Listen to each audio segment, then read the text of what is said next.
The Shogenji Temple is in central Japan. It belongs to the Rinzai school of Zen Buddhism and is a special center where Zen monks undergo training.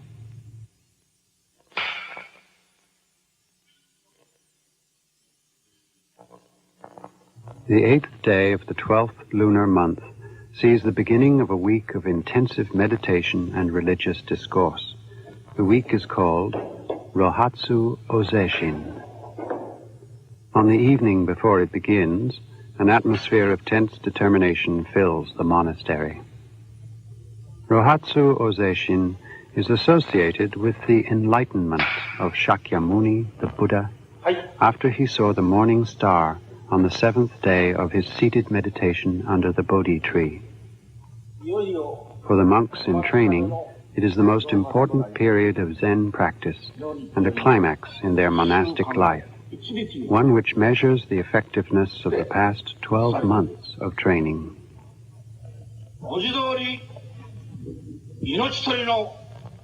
This, at last, is the Rohatsu Ozeshin you have all waited for. For 7 days, you will sit as if it were a single day. This training period is aptly called a monk killer, but I ask you all to put every possible effort into it and not to spare yourself in any way.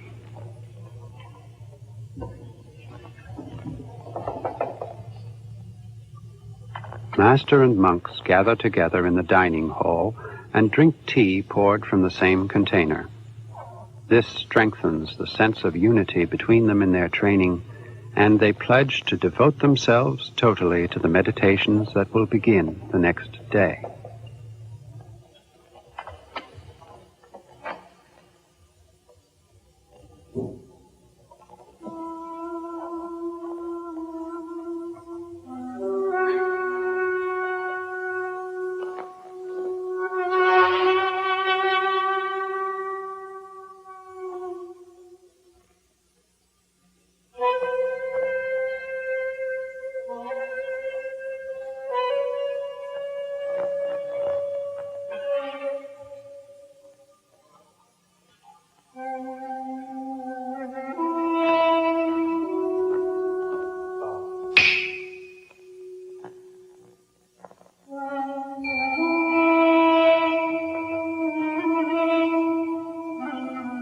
Rohatsu Ozeshin normally takes place at the beginning of December, but at the Shogenji it begins in accordance with the lunar calendar on the 15th of January, when the weather is at its hardest and coldest.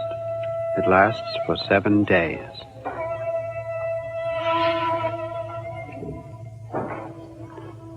It is now midnight on the 14th.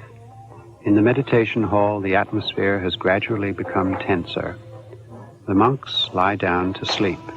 Ozeshin will begin at 3 in the morning. They have time for only a short nap before then.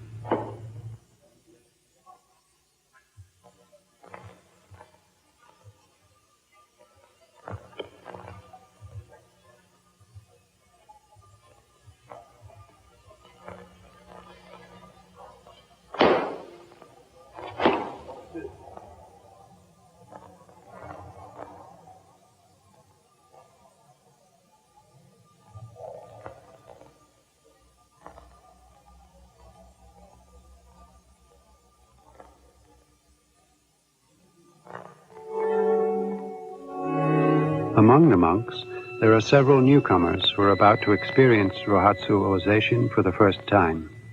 Harumi Asayama is one.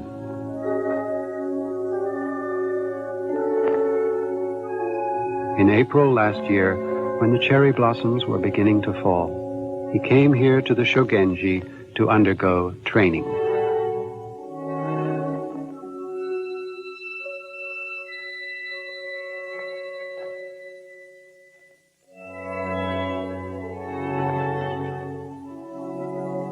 To become a Zen priest, one must enter a Zen monastery for the proper training. In other words, one must follow the training of an unsui. Harumi Asayama is the son of a Zen priest. Since childhood, he has intended to follow in his father's footsteps. But will he be able to accustom himself to the isolated monastic life, so well known for its strict discipline? He can't help but feel anxious.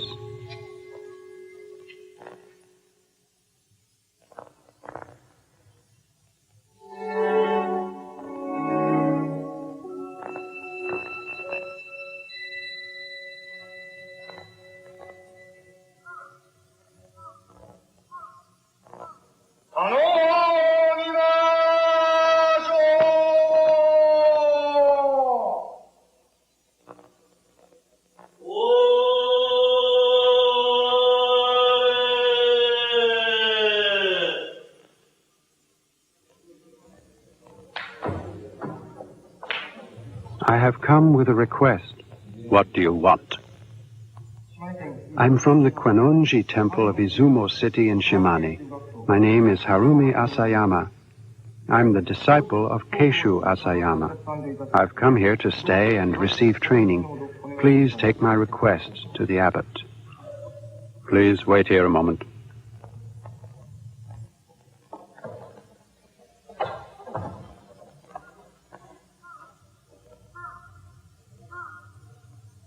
His request to enter the monastery is in accordance with the traditional rules he has been taught.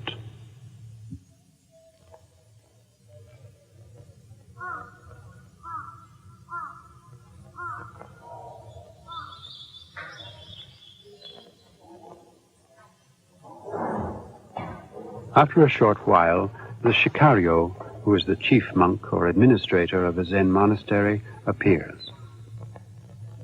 The monastery is full. There is no room, so we cannot accept you. Please leave immediately.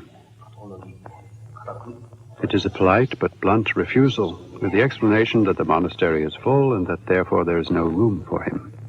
But he must not be discouraged. Until he is granted permission to enter the monastery, he will remain sitting here.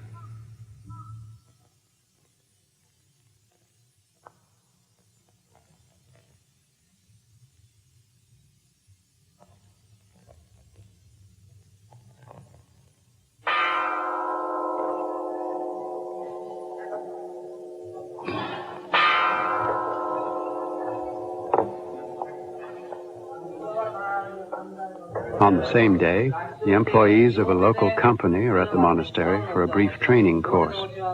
The modest way of life and the training and concentration given here are looked on with favor today as things that are hard to come by in modern society.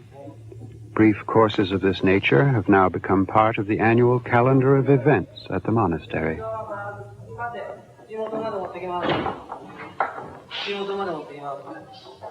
The figure of Asayama sitting perfectly still in the entrance hall, wearing his straw sandals, brings curious looks from the young visitors, about the same age as he is, as they pass.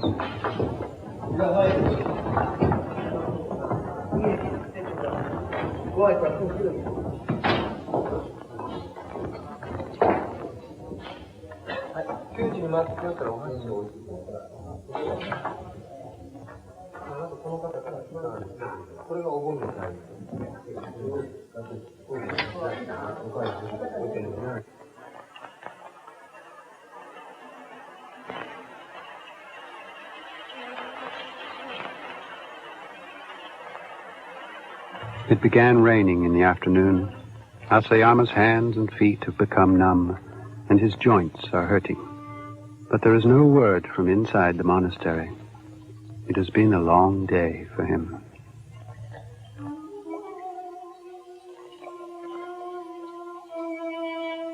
In the evening, he is at last given a meal of leftovers and a room for the night. But this does not mean that he has been given permission to enter the monastery. He is told to leave early in the morning. He will therefore have to stay in the same posture all day tomorrow. Why is it that a cold refusal, even if only a formality, is given repeatedly and without exception to those who wish to take up Zen training? It is, in fact, a test to see how strongly the applicant is determined to embark on the program of training. The final goal of Zen, Satori, or enlightenment, is not something that can be learnt from another. It can only be attained by the seeker himself. The key to the path to enlightenment is the strength of the seeker's motivation and his single-minded determination. On the 5th day, Asayama is given permission to enter the monastery and begin training.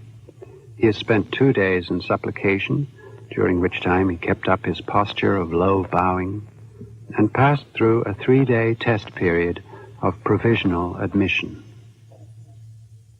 About 2 weeks later, together with 2 other novices who were granted admission at the same time, Asayama goes to exchange greetings with his Zen Master. Their relationship is now that of master and disciple. A Roshi, or Zen Master, is one who has attained the same level of Satori as Shakyamuni. A Zen disciple acts towards his master in the same way as when he worships Buddha. The 3 newcomers, having been given permission to enter the monastery, make a vow not to leave it until they have found Satori.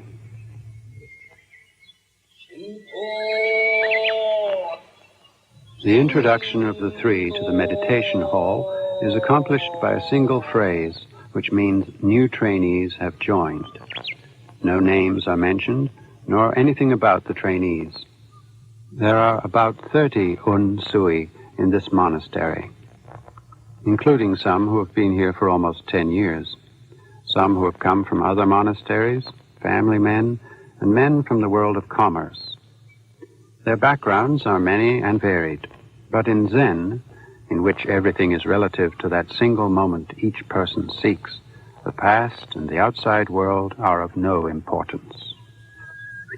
The meditation hall is described by words on the wall outside it, the Senbutsujo, the place where those capable of reaching Satori and becoming Buddhas are made. It is a holy place that does not easily allow laymen to approach. A single tatami mat, 3.5 feet wide and 7 feet long, is assigned to each monk. This is where he sleeps and where he performs his seated meditation.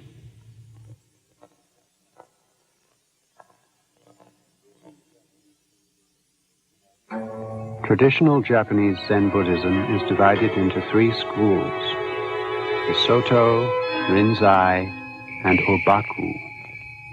The Rinzai school has 39 special centers in different parts of Japan. The Shogenji is one of these.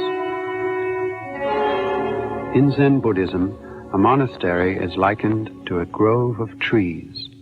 Trees in a grove will grow straight and submissively, even though competing with one another.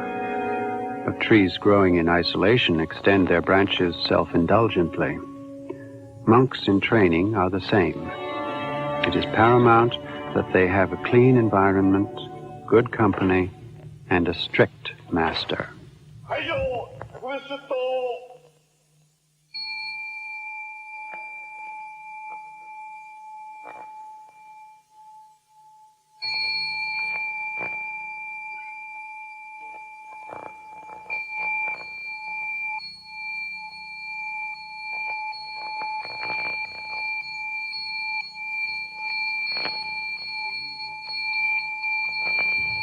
At 3 in the morning on the 15th of January, Rohatsu Ozeshin begins with the ringing of the morning bell.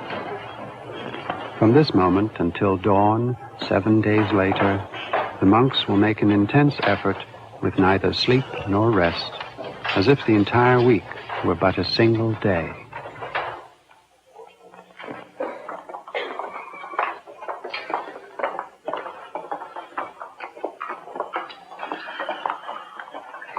There is still some time before daybreak. The cold is piercing. With a single pinch of salt and a ladle full of water, the monks rinse their mouths and wash their faces.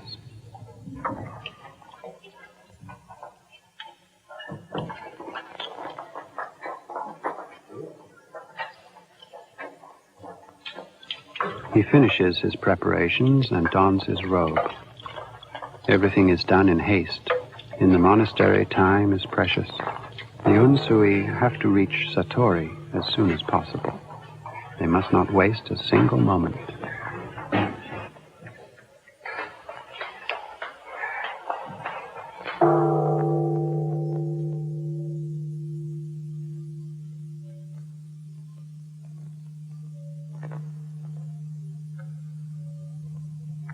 At about the same time as the Unsui are getting up in the meditation hall, there is one corner of the monastery where the lights are already on and work is in full swing, the kitchen, where meals for the whole monastery are prepared.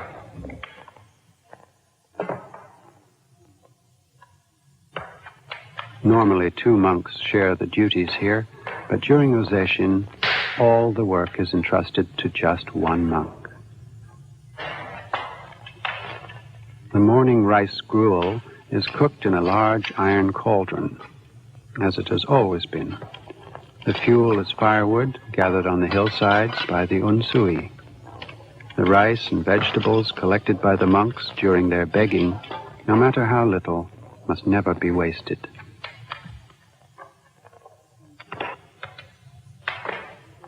Kitchen duties are looked upon as the most suitable of all the tasks in a monastery for the monk's training. The cook takes charge of the provisions and thus the health of his fellow monks, and the work demands unobtrusive service and heavy labor.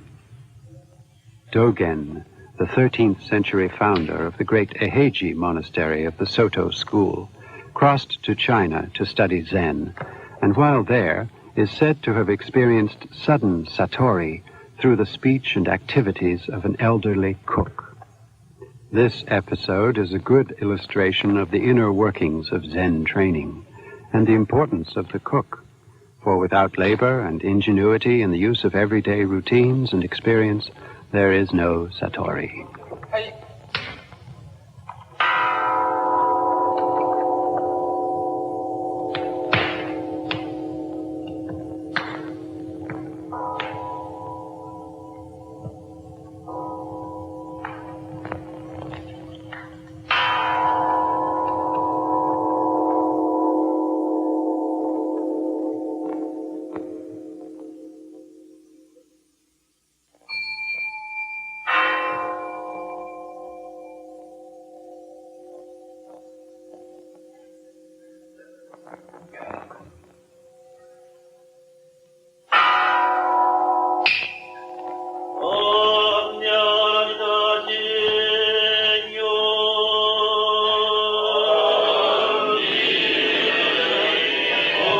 After morning seated meditation and a visit to the Zen Master for instruction, breakfast is served at 5 o'clock before it is light. The monks take turns waiting upon each other. The quantity of food served is determined by hand signals, which indicate when a monk feels he has received enough.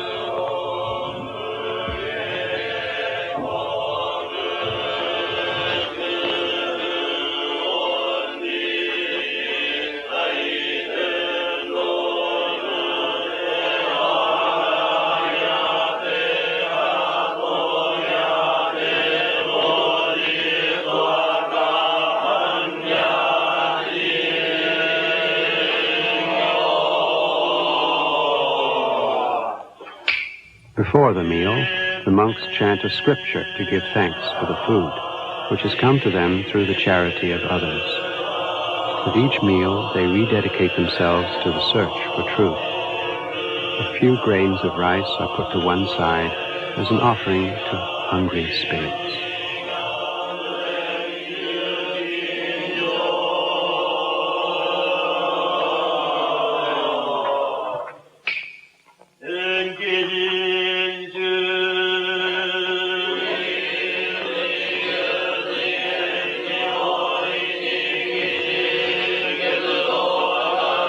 The meals in the monastery are very simple. Today's breakfast consists of rice gruel with rice cakes left over from the new year and a few pieces of pickled radish.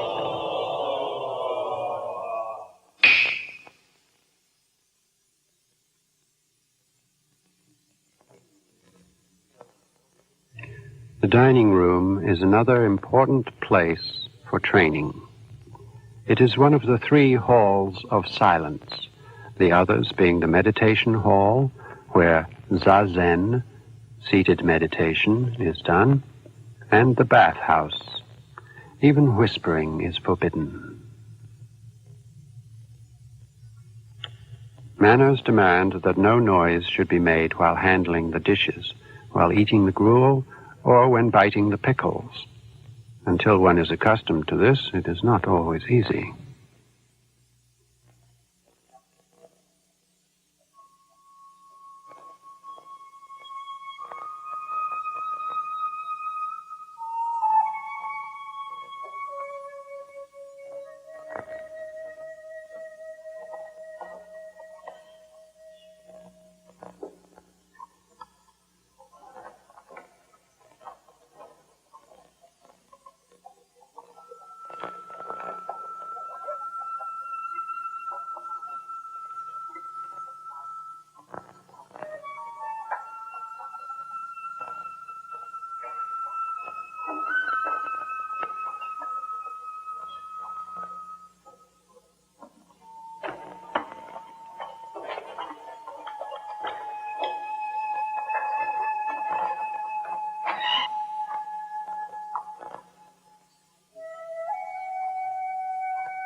Every last drop of water must be used. This is the spirit of the Zen monastery. The monks use their tea to wash their bowls and then drink it.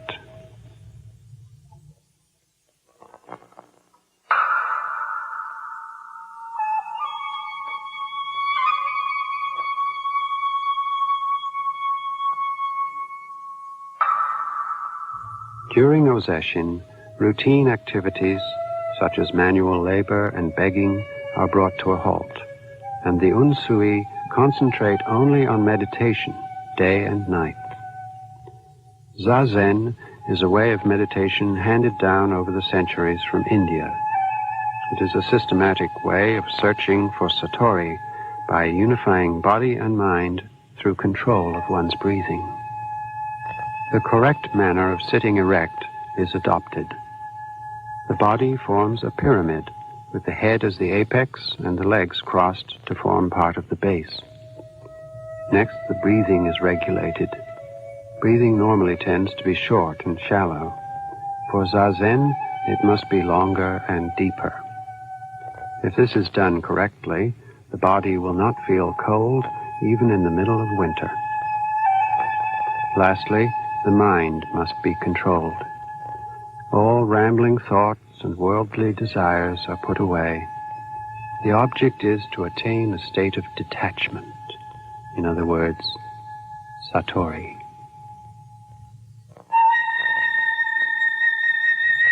At intervals between periods of Zazen, kinhin, meditation while walking, is performed. The monks walk around the meditation hall rapidly. This light physical exercise enables them to relax their stiff bodies and drives away drowsiness. It is, in a manner of speaking, moving Zazen. It artfully combines movement and stillness. Ozeshin is described as deadly, difficult, but it never forces irrational penance on the monks or austerities that ignore the limits of the human body.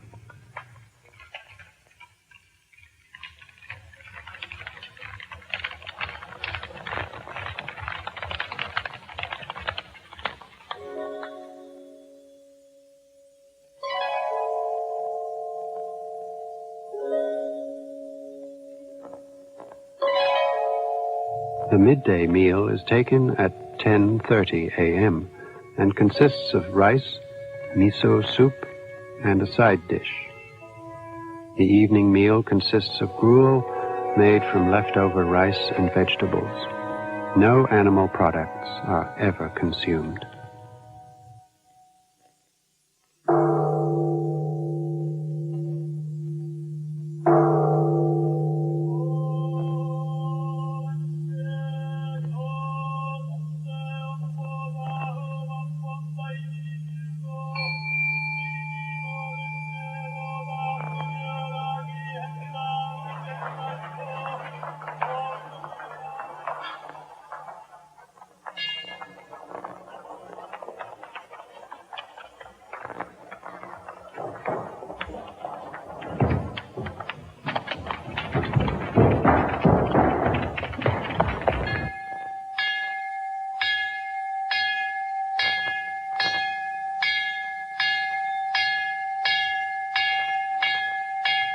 Zazen, meeting the Zen Master, takes place 4 times a day between 4 and 9. It is one of the 2 principal activities during intense training, the other being Zazen, seated meditation. The Master gives each monk a koan, which is a problem to be solved. One by one, the monks enter the Master's room and recite their answers. The Master considers each one. If the Master sees that a monk is straying from the correct path in his training, he corrects his efforts. Truth in Zen can only be communicated directly from the mind of the Master to that of his disciple. Third persons are strictly excluded from this room. Here, 2 minds meet in intense confrontation, and the outcome of the interview is unpredictable. The clash of minds is in earnest.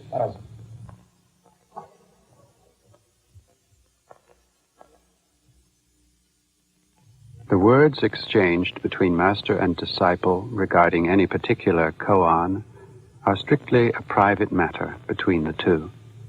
No one else is ever told what has been said.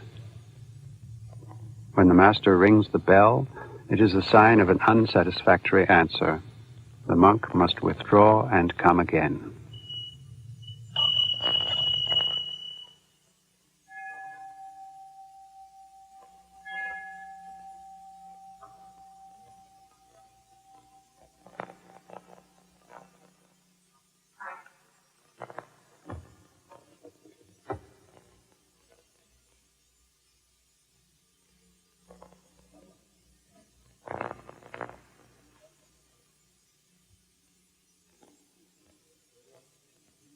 Zen teaches that Buddha is inside the mind of each of us, not outside.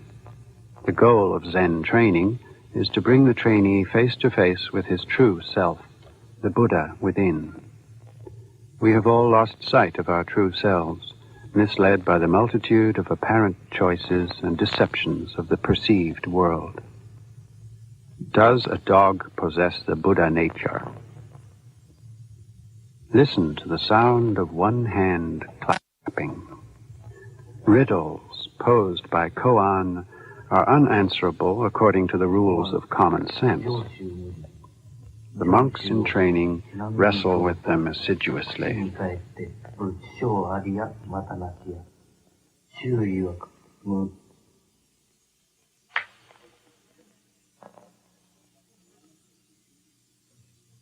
But as long as they continue to think in the patterns of ordinary thoughts, they will fail the challenge of their Zen Master. They are thus driven into a corner. Failing to satisfy the Master again and again, they come at last to understand the futility of the everyday world's logic and knowledge. Thus they are able to see beneath and beyond appearance, and in time find their true selves. That will be Satori.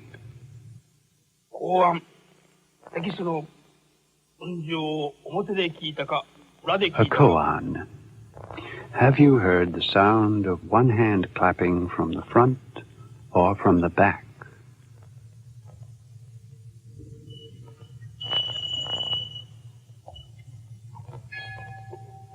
This use of koan as an effective means of education was systematized by the Japanese Zen priest Hakuin in the 18th century.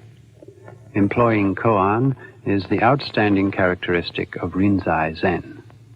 Soto Zen, on the other hand, teaches the use of Zazen alone.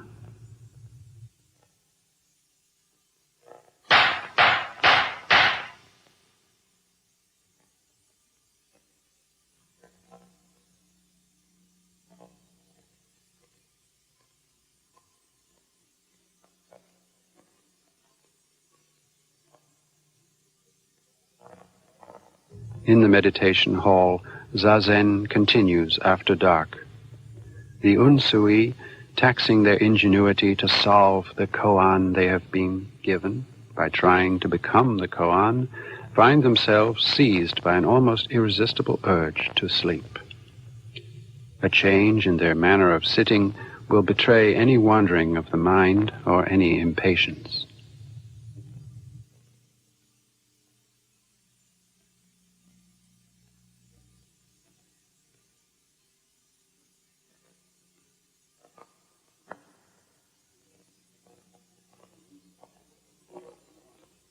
Immediately they will feel the warning stick on their shoulders. Wielding this as the responsibility of the monk in charge of the meditation hall, the Jikijitsu. The warning stick is never used for intimidation. It is the stick of compassion, used to rouse the trainee's spirit, and acts in place of the Bodhisattva Manjusri, the Bodhisattva of enlightenment and master of the meditation hall.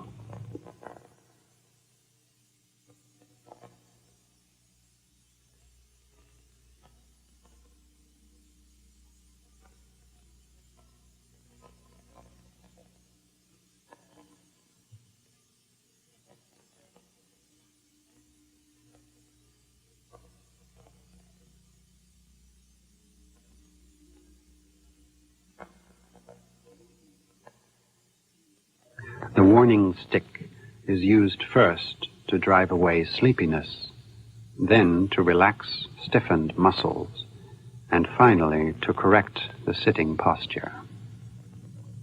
It is, in fact, a symbol of the monastic life, which from beginning to end follows strict rules of etiquette.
During Ozeshin, in addition to the 3 meals that are eaten, the participants are given something to drink 4 times a day. Although the food in a monastery is the minimum needed by the human body and frugal in style, meals are nutritional and timed to conform to the rhythms of the trainees' bodies and minds. At 11 o'clock at night, when the outside world seems to have frozen, a drink of sweet rice wine is warming and delicious.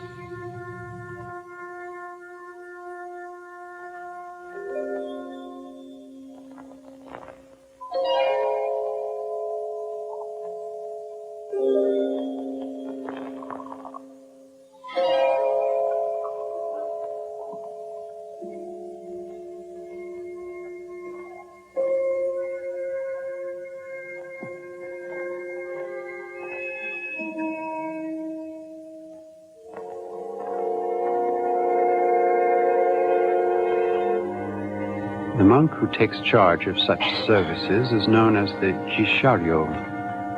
The word means someone offering services to the Bodhisattva Manjusri, the symbol of wisdom and enlightenment. This responsibility belongs to a senior monk. All those who are undergoing training, confined in the meditation hall with Manjusri, are bodhisattvas, even the lowest ranked unsui, and are served just as Manjusri would be. As its nickname, Unsui Killer, suggests, Ozeshin is a severe form of training, with harsh, very harsh, discipline, But on the other hand, the trainee is treated with respect and watchful protection. It is an excellent system of education, reminiscent of both a strict father and a loving mother.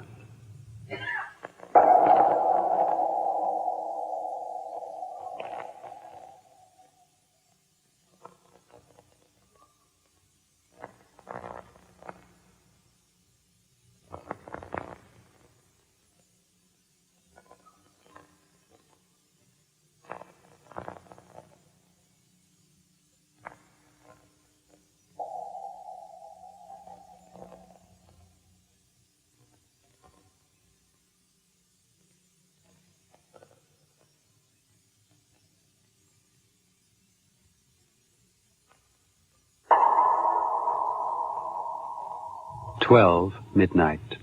The lights are extinguished, and the meditation hall enters a brief moment of rest. But for the monks training to reach Satori, and who must consider 7 days as a single day, lying down is forbidden. They sleep as they are, seated. This is known as zasui.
Zen is a branch of Buddhism that developed in China. This temple, the Nankaji Temple, stands in the suburbs of Xingquan, a city in southern China. The temple is a holy place connected with Huineng, the sixth and last of the famous patriarchs of Chinese Zen, who lived between the 5th and 8th centuries. There are always visitors in the grounds. Huineng was born in a nearby farming village in 638 AD, at the beginning of the Tang period. His family was poor, and he sold firewood for a living. He is said to have had no education. He attained spiritual enlightenment while turning a millstone with his feet. He was then still a layman in a monastery under the 5th patriarch, Hongzhen. It was Huineng who laid the principal foundations of Zen.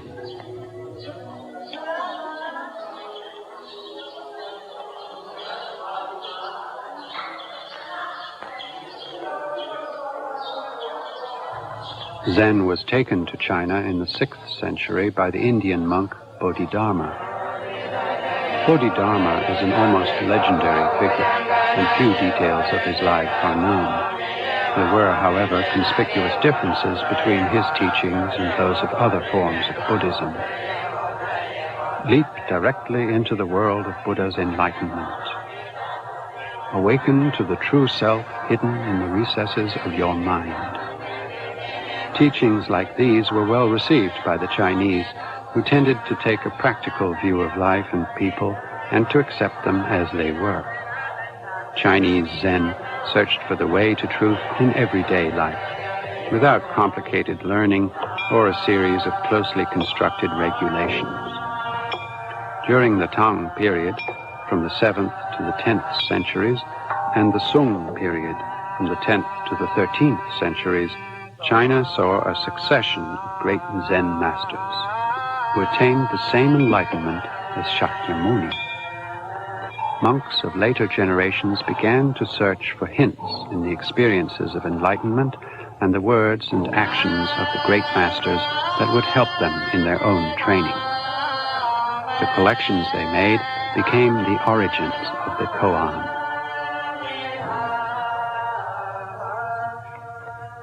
At the Nankaji Temple, there are 7 priests and about 30 students studying under a master with 40 years of experience in Zen practice.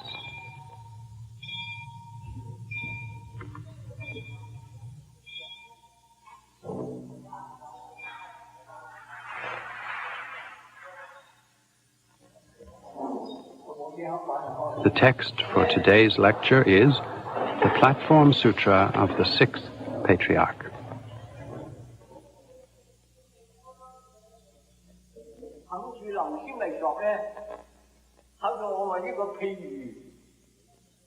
Chinese Zen later changed, but it lives on here at the Nankaji Temple.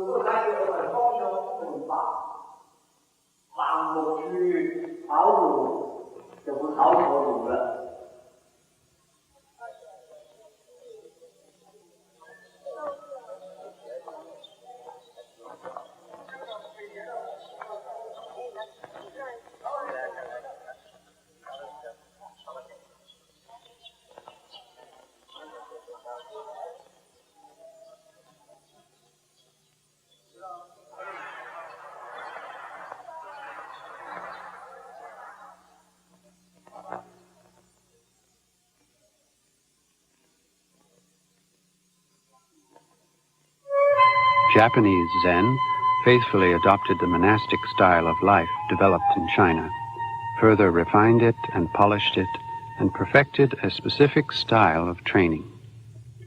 One of the major activities of normal monastic life is religious mendicancy, or takuhatsu, that is, begging.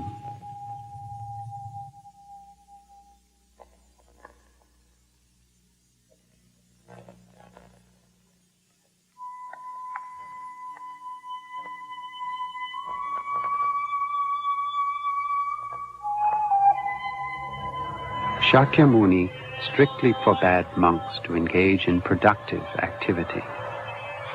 Takuhatsu is a traditional practice of begging that follows the teachings of Shakyamuni. Of begging, it is said, "You may ignore a whole village, but don't ignore a single house." In other words, every house must be visited, with no distinction made between rich and poor. And the mendicant should not mind if he is given nothing. When he is given something, he should accept it politely and press his palms together in the attitude of prayer and gratitude. Monks in training must bear in mind that they live on the charity of others, and they must give them the pleasure of giving. To this end, they must abandon selfish ideas and become beggars. That is takuhatsu. There are quite a number of stories of monks whose experiences while begging gave them the insight to solve a koan, and thus to move towards satori.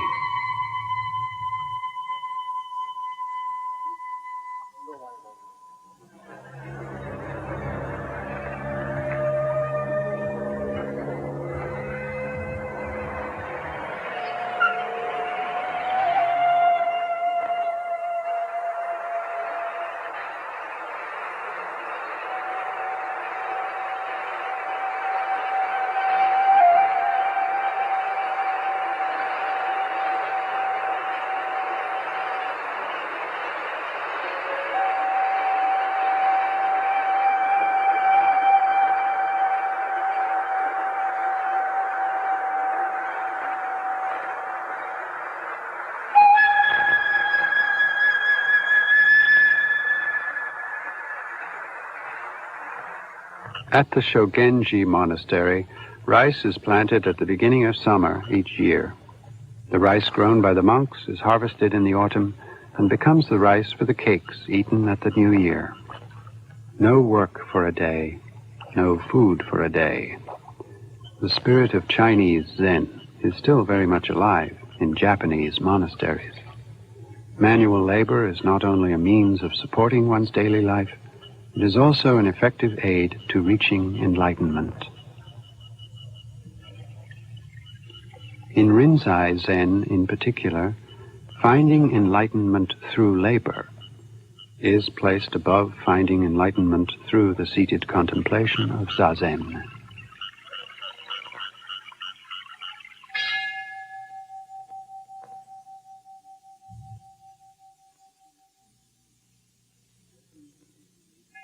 Ozeshin has continued for 7 days and is now drawing to an end.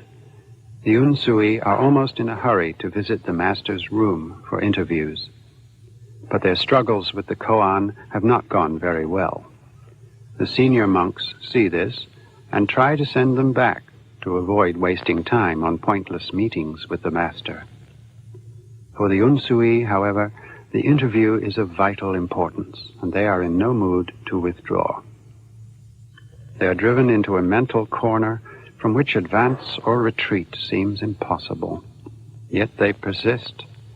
Not even the senior monks can dampen their zeal.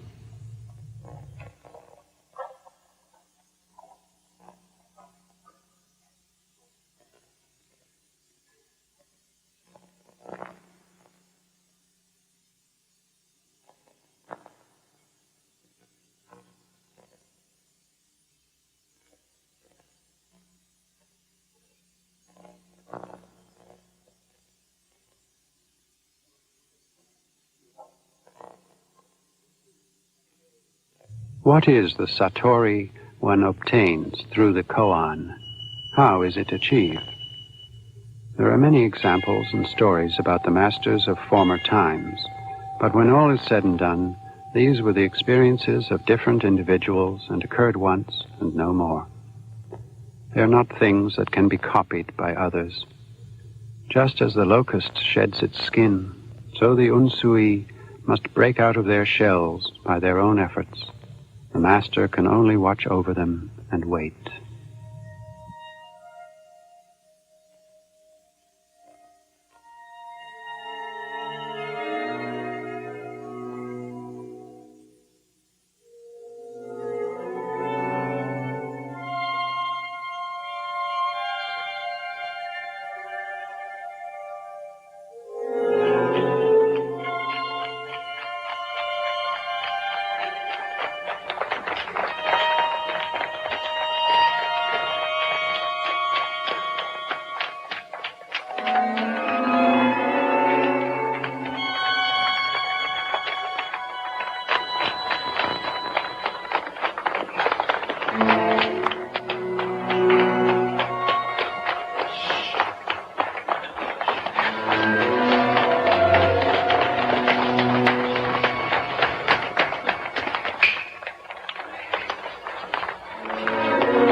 Early dawn of the 8th day. Possession is completed.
How many monks were able to find Satori through this period of possession?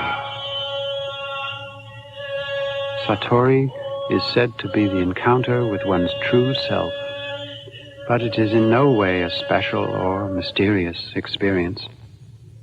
No man becomes in an instant a totally different person or discovers superhuman abilities that others lack.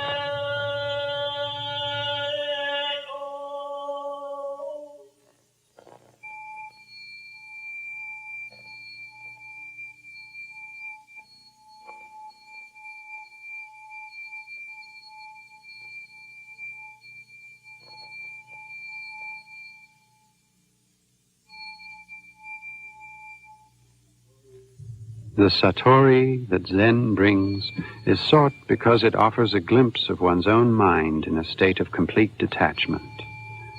It brings that calmness of being that makes no distinction between the self and others, and so permits the practice of love and compassion for all living things.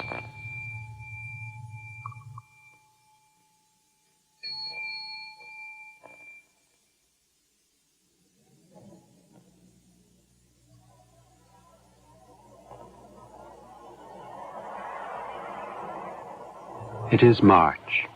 For the first time since he entered the monastery, Asayama has been given permission to return home for several days. This is his first return to the outside world for a year. What did he gain from the rigors of Ozeshin? Did he, in his 1 year of training in the monastery, experience anything worthy of being called Satori? How far did he progress with the koan? This is something no one can tell. At any rate, he has decided to stay at the monastery and make a determined effort to tackle the challenge of Zen training.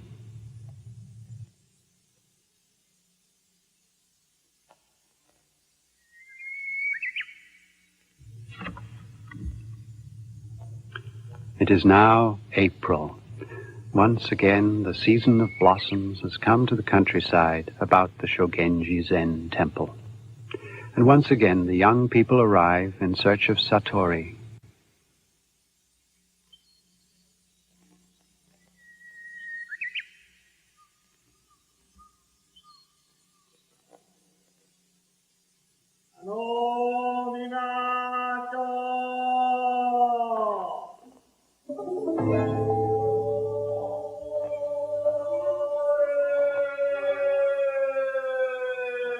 I have come with a request. What do you want?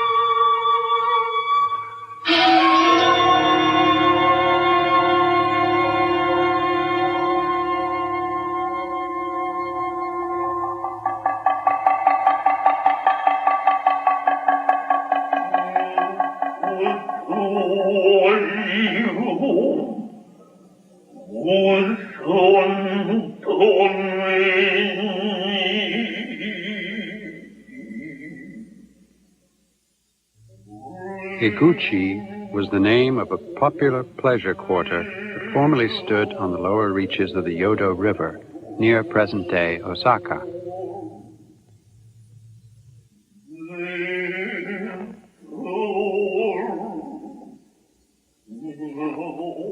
In the dusk of an autumn day, a traveling monk arrives in town. A woman appears before him. This is the beginning of the No play Higuchi.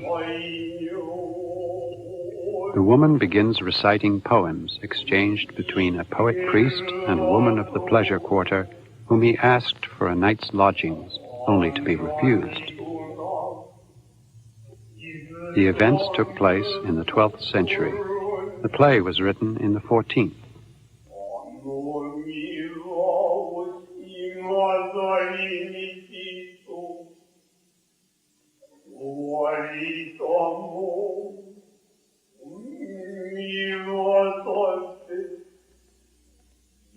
There are many features of No theater that had their origins in the Zen monastery. For example, the structure of the No stage, the musical instruments, like the drums and hand drums, the forms of gesture, and the tempo.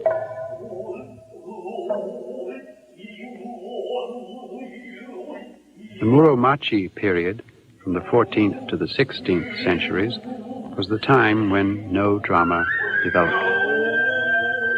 This was a time when Zen flourished in Japan. From its very start, No was strongly under the influences of Zen. The objective of No is the expression of beauty called yugen, or profound subtlety. Yugen is beauty produced by inference and lingering echoes of an unarticulated, endless inner richness. The beauty of the nothingness, or void, that Zen teaches. No is a stage art that gives shape to the mind of Zen.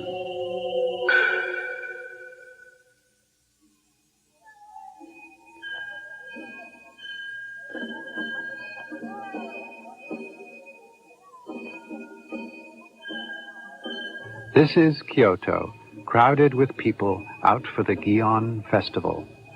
But turn off the main roads into the back streets, and you find a traditional way of life that is the way it was many generations ago. The inside and the outside of the house are swept, water is sprinkled at the entrance, everything is kept clean. Nature's changes through the seasons are expressed in a small garden.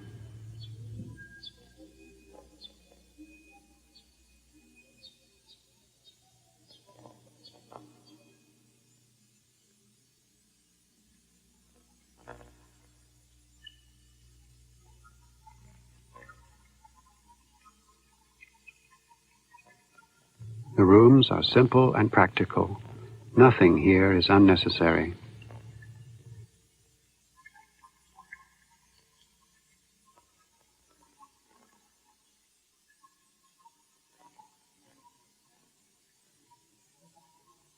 Even casual manners show the importance of etiquette. Seek the origins of this way of life, and you will come to Zen. Over the centuries, Zen has taken deep root, not only in religion and the arts, but also in the everyday life of the people. At about the same time that Western Europe was experiencing the high Middle Ages, in the middle of the 13th century, the Tofukuji Temple was erected in Kyoto. Other temples built at the same time included the Kenchoji in Kamakura and the Eiheiji near Fukui City.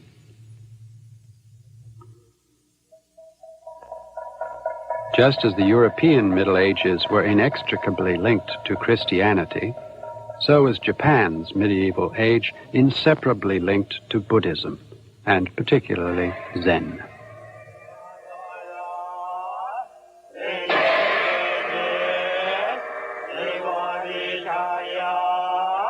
The history of China from the 6th to the 15th centuries, and that of Japan from the 13th to the 17th, cover a period of 1,200 years, which cannot be discussed without taking note of Zen. This period more or less corresponds to the whole of the Middle Ages of Europe. By strange coincidence, the West and the East entered an age of religious culture at the same time.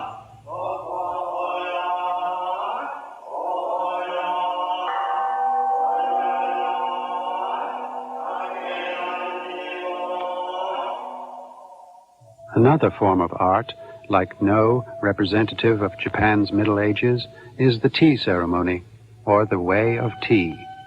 The tea ceremony developed out of the tea-drinking etiquette in the meditation hall of the Zen monastery. Tea wakes and soothes both mind and body without intoxicating them. Tea is a symbol of Zen.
In a part of the ground of the Daitokuji Temple in Kyoto is the Shinju-an, a sub-temple.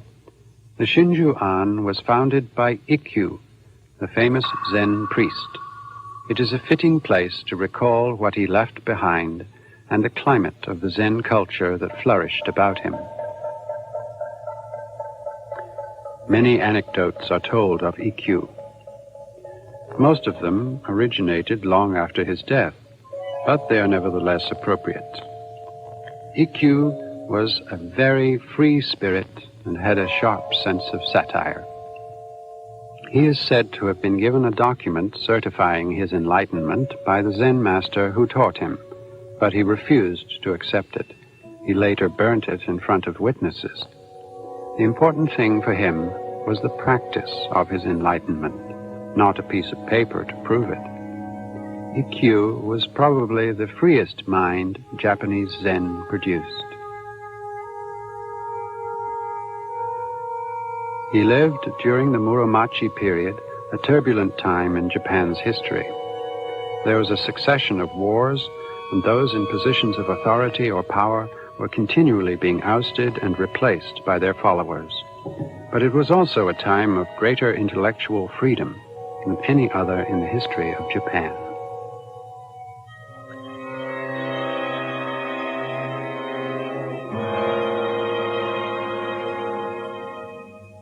Ikkyu attracted the foremost creative minds to his circle. No writers and actors, painters, poets, the originator of the tea ceremony. These were the builders of Japan's medieval culture.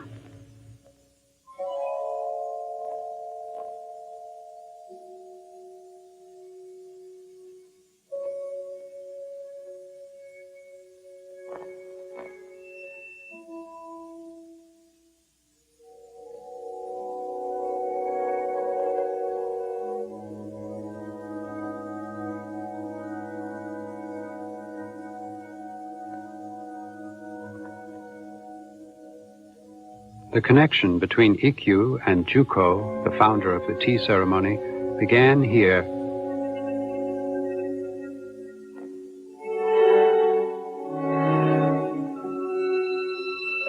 Juko, by studying the practice of Zen under Ikkyu, came into contact with the Zen essence, which sees Buddhism in the routines of everyday life. This led him to formulate a new tea ceremony, a way of tea. Tea was to be drunk in a simple rustic hut, without any of the gaudiness of the tea ceremony followed by the fashionable people of the time. Beauty was to be found in wabi, a taste for simplicity and quiet. And the goal of the ceremonial drinking of tea was to become master of one's own mind. Its object was, in other words, the awakening of the realization that the hidden principles of tea and Zen were one and the same.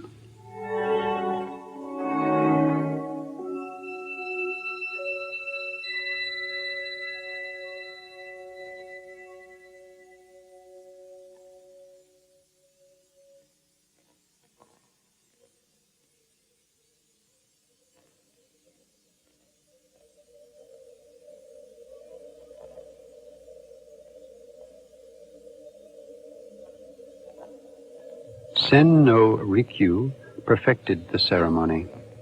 Rikyu said that the purpose of the tea ceremony was to make the tea room a pure and immaculate Buddha land.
The host makes the tea and serves his guests. Probably the only sound to be heard is that of the simmering water in the kettle or the wind outside. Through the agency of a bowl of tea, the barrier between host and guests disappears.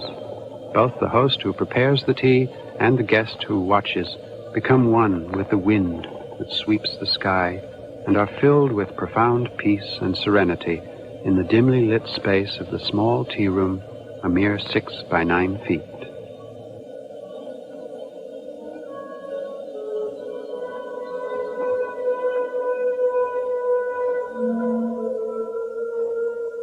This feeling expands into the universe to produce an effect that resembles the satori in Zen, which negates the self. The tea room. Various ways of presenting beauty were designed in order to create a Buddha land on this earth. Space was reduced to a minimum from 4.5 tatami mats, or 9 feet square, to 2 mats, or 6 feet square. The light was dimmed to turn the mind inward. The design was made as simple as possible, and the room was given that silence which makes the sound of simmering water conspicuous. The spirit of Zen shows itself here in the form of the tea room.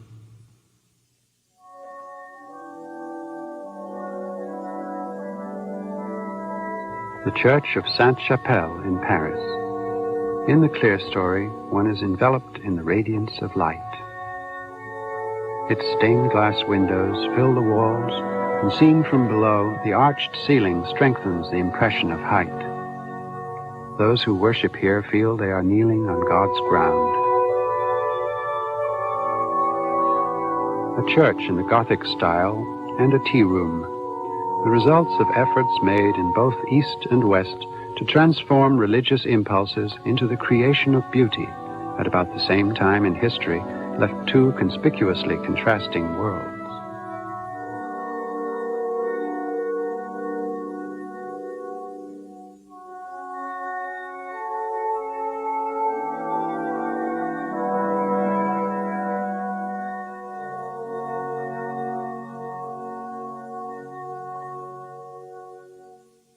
Zen is a religion of beautiful form. Zazen, or seated meditation, is the basis of Zen training. Uncertainty and difficulty show themselves in one's posture during Zazen. Beauty in posture is proof of how deeply one has advanced in Zen training.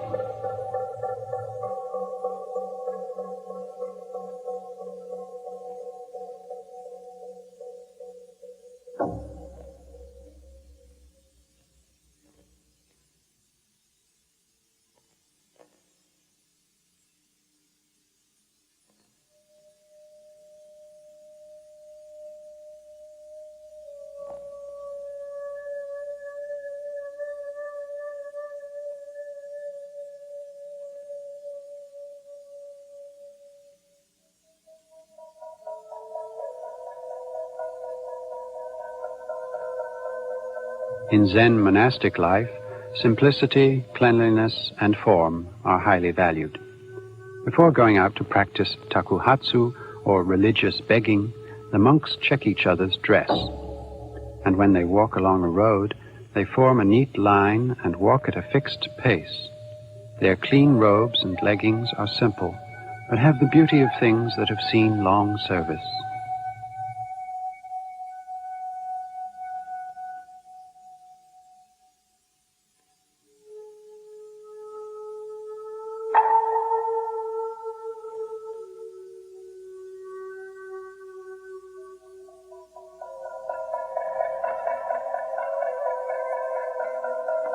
Zen is in no way an abstract religion separated from structure.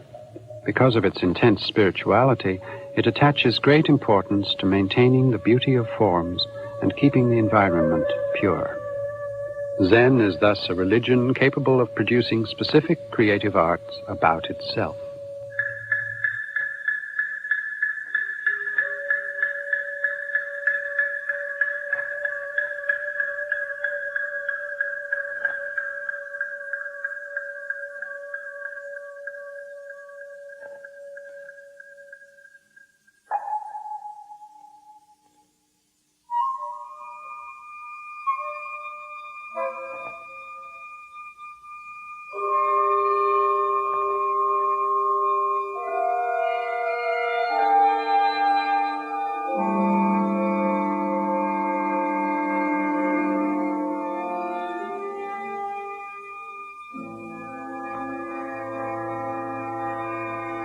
Among those who gathered around Ikkyu were a number of artists.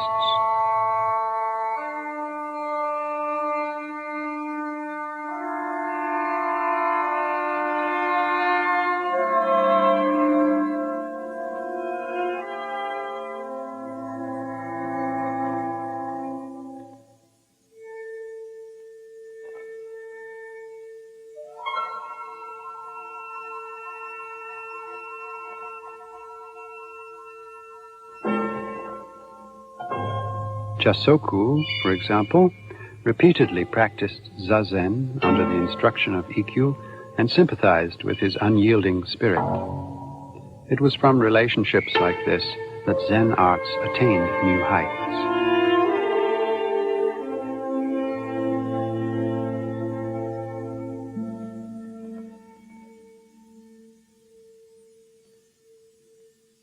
Jasoku also left a number of paintings on the sliding partitions of the Shinjuan. Landscape. Here there is no objective drawing of what is seen, but the impact of the artist's state of mind. An unprejudiced and absolutely free brush expresses at one stroke the subconscious rather than the conscious.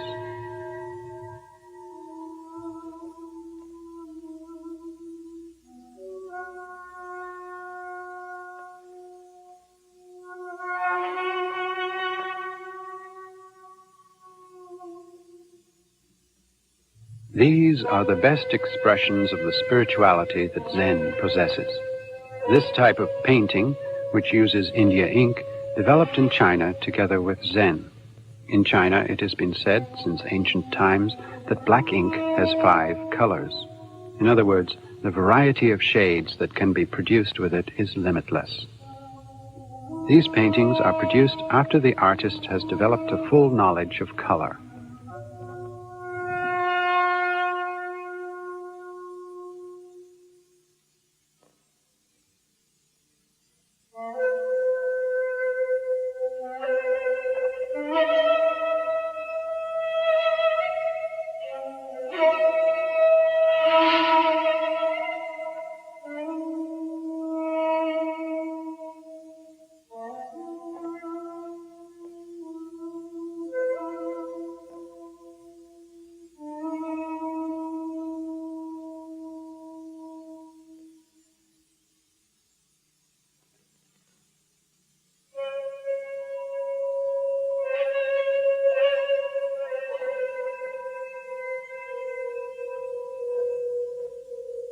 The paintings leave bold blank spaces, but what is a blank space? It corresponds to the Zen phrase, no dependence on the written word. One chooses silence before truth, which cannot be expressed in words. The black of India ink is a color that transcends color, and something which cannot be depicted with this black is left as a blank space.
Zen teaches that Buddha exists within our minds and not outside us. Zen does not, therefore, set up a transcendental God or Buddha above human beings. The goal of Zen training, in short, is to discover one's original self within oneself. We have lost sight of our true selves as a result of desires and worldly distractions. Zen trainees constantly aim at liberation from such judgments and desires by dint of steady effort. A Buddha is one who reaches the awareness of the true self, attains satori, in other words, as a result of his efforts.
In Zen painting, preference is given to realistic human figures suggestive of the state of satori, or landscapes imminent with opportunities of stimulating satori.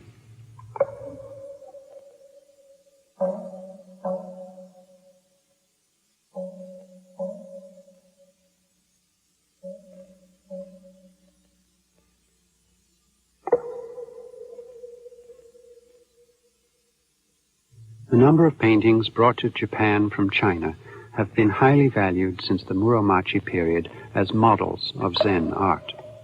These paintings were not necessarily considered orthodox in China, the home of the paintings, nor very much admired there, as the style was too free and unconventional, and the pictures were boldly subjective. To find the spiritual working of Zen in these paintings, and to be able to transmit that to society in general, can be said to show a new sense of beauty by Japanese Zen culture.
This is the work of a Japanese Zen priest in the late Edo period, which lasted from the beginning of the 17th to the latter half of the 19th centuries. The animals seem detached, and there is an implicit power in the bamboo grove.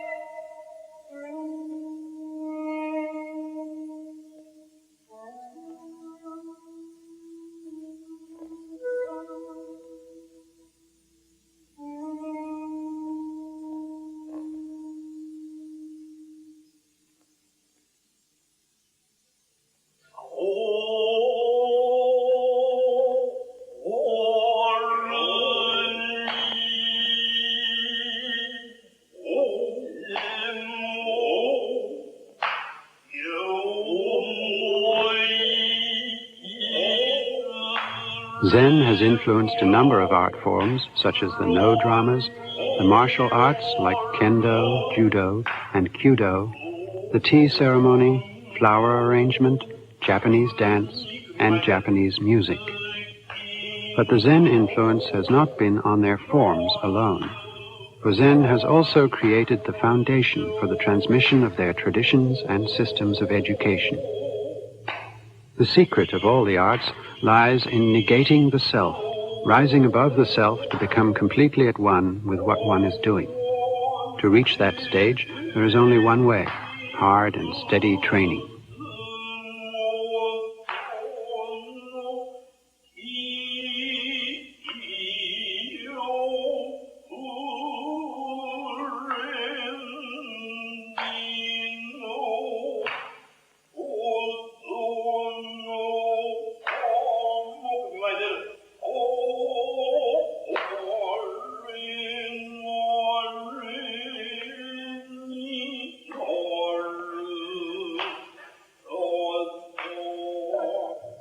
The master cannot teach the disciple the mysteries of the art, the essential and personal skills, as it were. The master can only recognize that his disciple has succeeded when he sees that he has achieved success by dint of his own effort and ingenuity. These arts are transmitted much as in Zen training. Satori in Zen is experienced as an extremely personal event. It is not something the master can teach. The master can only indicate the way, and after that must simply wait for the disciple to attain Satori by his own efforts.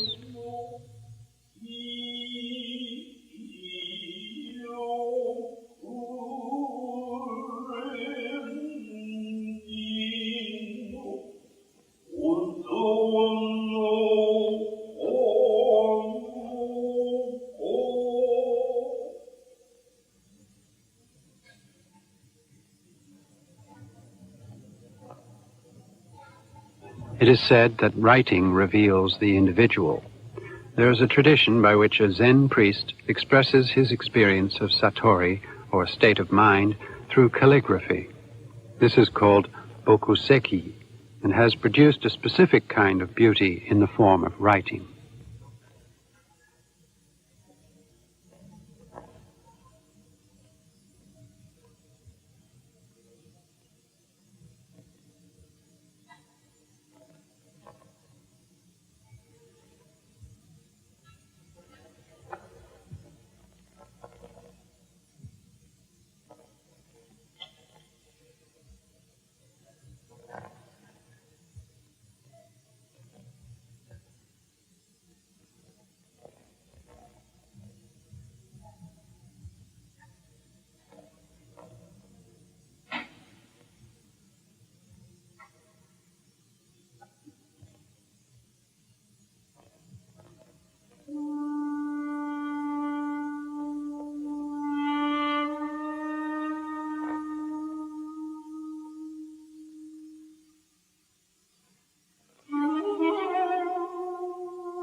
Hojo, two characters written on a framed wooden signboard preserved at the Tofukuji Temple in Kyoto. It was presented to the founder of the temple in the 13th century by his master in China. It has since served as a model for such writing on signboards done in other monasteries and is an outstanding example of handwriting. These written notice boards identify the geographical locations of Zen monasteries, their parts, and the titles of their officials, but they are not just practical in purpose. Putting up such excellent samples of handwriting serves to build a proper environment for training and to awaken a sense of religious tradition. To read and know the truth. This was displayed by a most revered priest and founder of the Daitokuji in the 14th century, before an event was to be observed in the monastery. This was also originally an item of practical use, but can serve as an object to assist religious devotion as it conveys the writer's ability. Ikkyu, a follower of the teachings of Daito, is said to have kept it always with him, hanging from his neck, even during his flight from the dangers of war.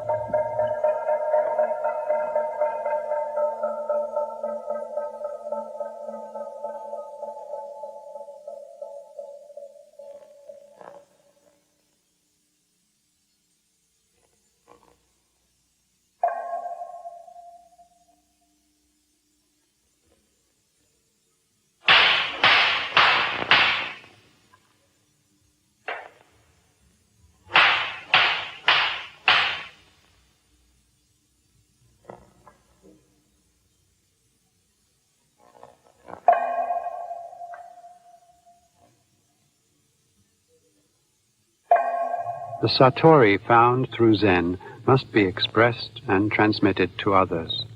To this end, Zen monks have used writing. Many excellent examples of writing on Zen themes were brought into Japan from China, the country that gave Zen to Japan. Ryosho was written by a Chinese Zen Master, whom Ikkyu considered his own master.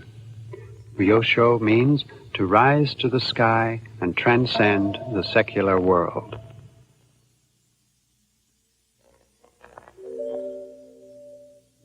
Zen priests write poems on their deathbed, summarizing their Zen. Such a poem is called Yuige.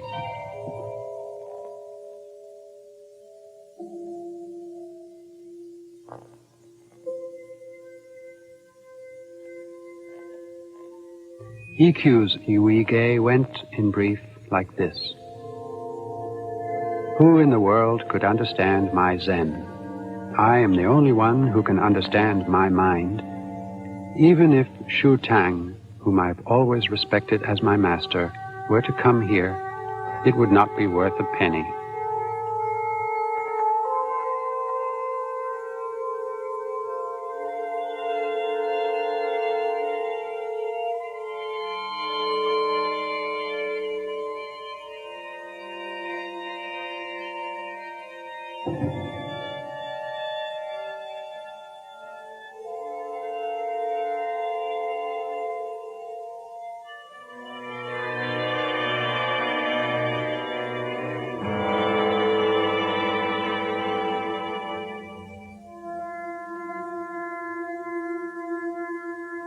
This was also written by Ikkyu, to refrain from all evil, to achieve the good.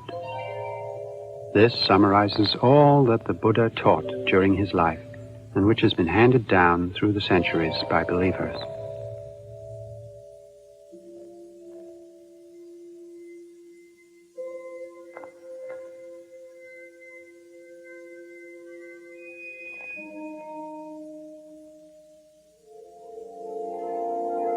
But Zen writings are not merely works of art to be admired or prized.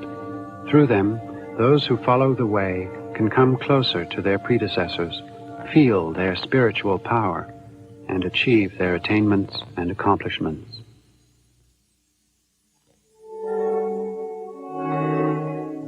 This was written by Hakuin, the restorer of Rinzai Zen in Japan in the 18th century. To be absent for a while is the same as being dead.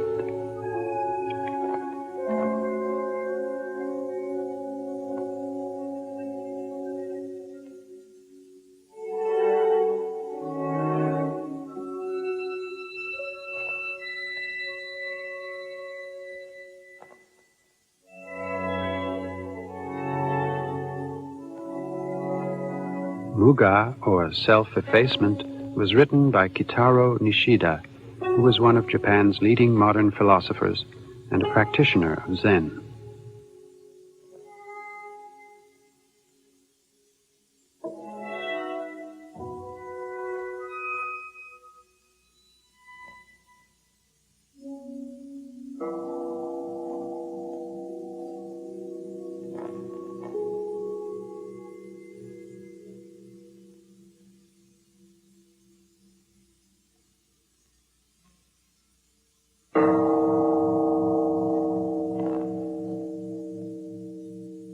At this stage, Zen expression resembles Western abstract painting of today, but the intrinsic qualities of these two art forms are totally different. Western abstract painting destroys the established order in a search for a truer order. The artists try to discover this and express it.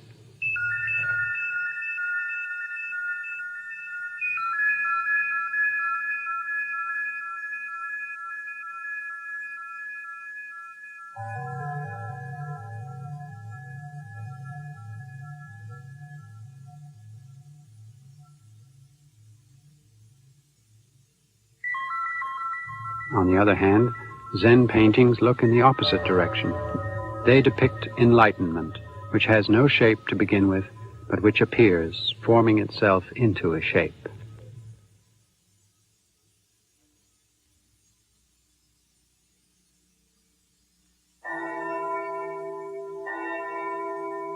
This is the Church of St. Elizabeth in Marburg, West Germany. It was built in the latter half of the 13th century and is one of the oldest and most purely Gothic-style churches in West Germany. In one corner of the church lie a group of sarcophagi. They are the tombs of feudal lords of that time.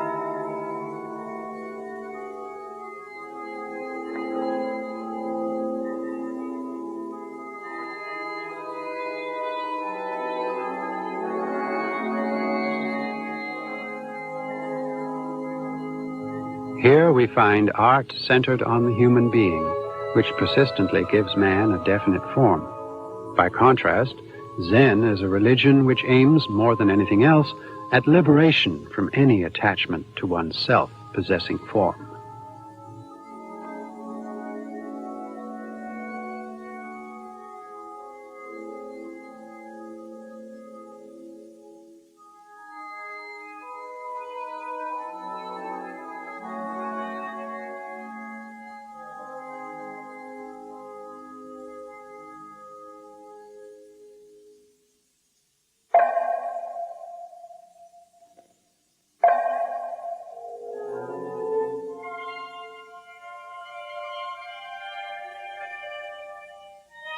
The rock garden of the Ryoanji Temple in Kyoto is the ultimate expression of breaking away from one's form-possessing self to forms without self.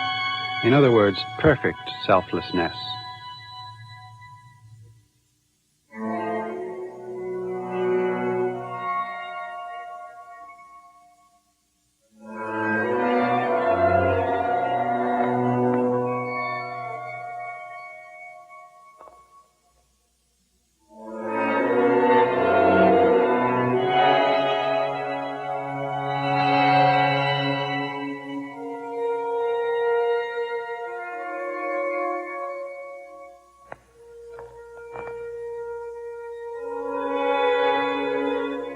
The garden itself is not very large. It is a simple rectangle, and within it 5 groups of rocks have been placed. A philosopher of the school of Nishida, and also a practitioner of Zen, said, "I find infinite tranquility and limitless depth in this garden. The rocks are Mu itself." Mu means void, but not void as simply nothing, but absolute freedom from everything that has form.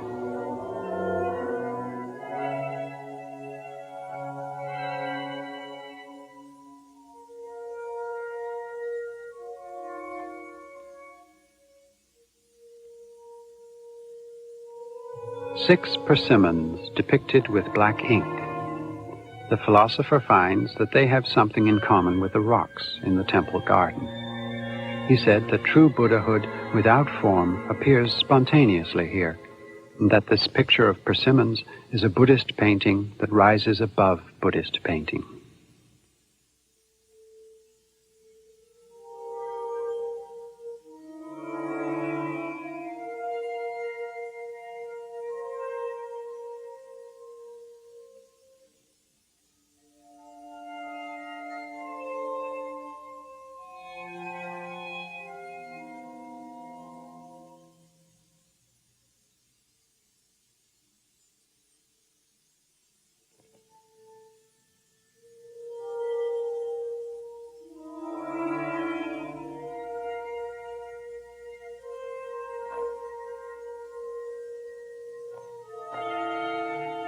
There is a sense here of making contact with the invisible, of knowing oneself without being a slave to form.